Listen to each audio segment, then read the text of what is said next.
Good morning and welcome to World Talks here on TVP World. I'm your host, Diana Skaya.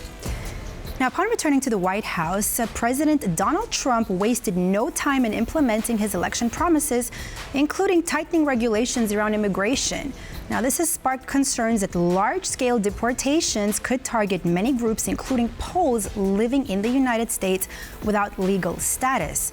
Now, to explore these developments further and what they could mean for the Polish community and other immigrants, I'm joined by Małgorzata Zawadka, a lecturer at the University of Economics and Human Sciences in Warsaw and former Polish correspondent in the United States. Małgorzata, welcome to the program. Hello, thank you for having me. And former immigrant, so So I mean, you've been in the United States. You've worked there as a correspondent. I'm sure you might have met many of these Poles who have been living there for years without a status. But first, the biggest question is here: will large-scale deportations of Poles become a reality? What can you tell us about how many of them are how many Poles are currently undocumented, and what percentage of them could actually be at risk of being deported? Before I came here, I just watched an interview with Thomas Holmes, that the immigration czar in United States, and he said, it was 15 hours ago, he said that if it comes to illegal immigrants, no one is off the table. So it like first round is of course those who are committed some kind of crime, especially violent crimes. So this will be the first round of immigration, of deportations, but anyone who is illegally in America, and it concerns, I also watched the interview with Mr. Spula, head of Polish-American Congress, and he said that for now he's advising Polish community to be to have this wait-and-see attitude, because Polish community, even if people are illegally, they are very law-abiding citizens. They're there for many years, and they are not usually Polish immigrants are not the ones who crossed border illegally, but they are the ones who have been who came to America on visa, and then they extended visas. Okay. However, from what I heard from the immigration czar, really no one can be safe. So if they will come across someone who is illegally, the question is how they will find those people, right? But another question here, I mean, what could that look like if, for instance, you said, so some of these Poles or many of these Poles have immigrated, simply extended their visa, but I'm sure in many cases they've married, for instance, U.S. citizens, or for example, their kids have been different. You see, that's the important thing to know. If you all illegal immigrants in America, the fastest and probably the only certain way to legalize your status is through marriage.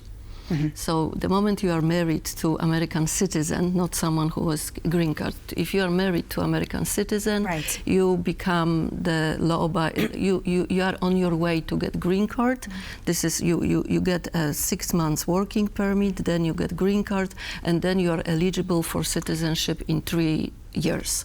So this is the fastest and the surest way. Polish officials have also spoken out about this. Premier Donald Tusk recommended that Polish consulates in the United States be prepared for these massive possible deportations. What can you tell us about the steps that these consulates have possibly already begun taking to help these Poles who may be affected, and what can be done from Poland's side to assist them?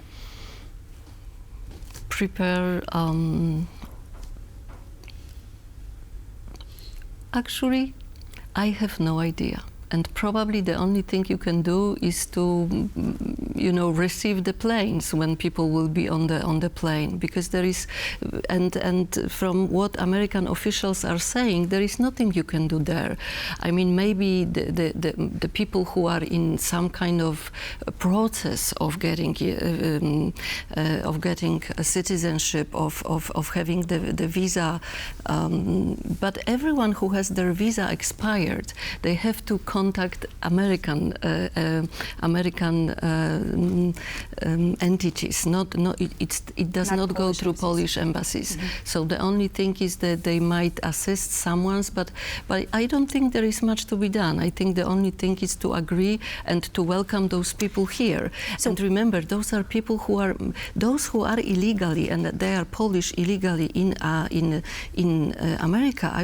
I would say they've not been here for 20 years or 30. Much has changed since a lot of people who those are people from before we were in European Union.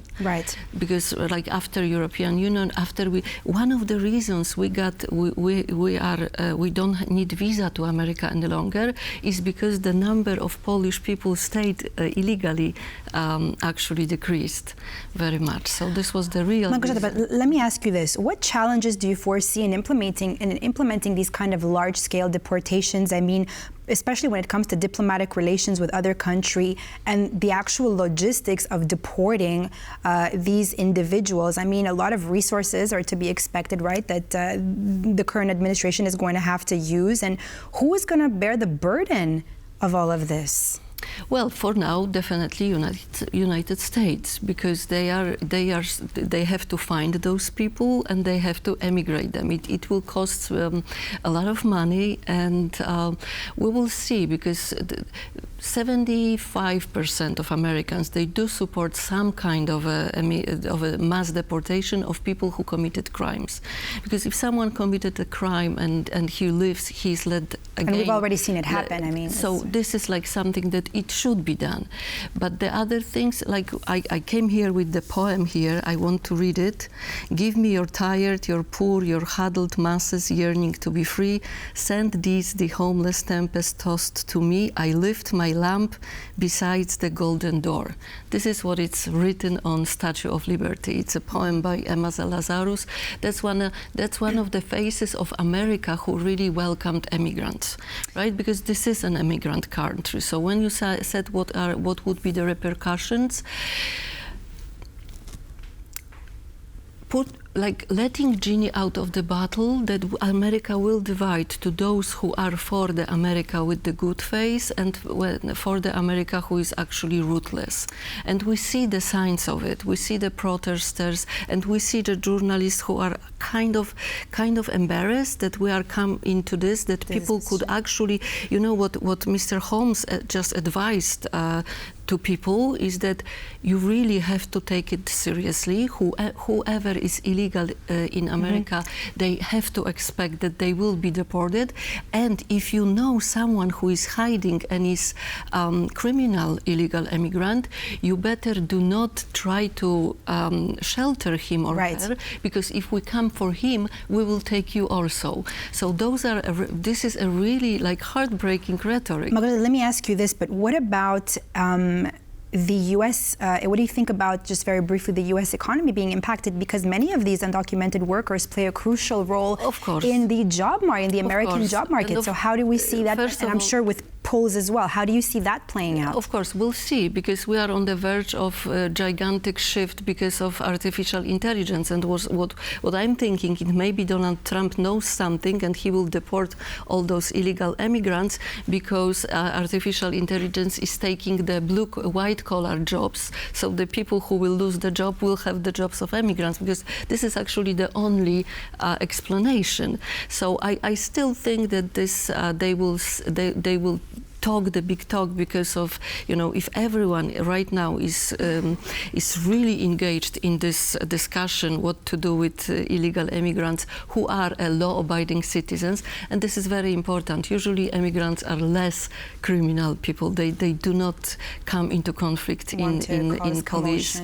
So they are like, this is a big misconception what Donald Trump is saying. And they also do pay taxes, and they don't get benefits. So this is a really big injustice justice. And I have to say they are very patriotic because they say they stay there. So this is, so the whole, you know, the lamp besides the golden door has been like pressed against their faces.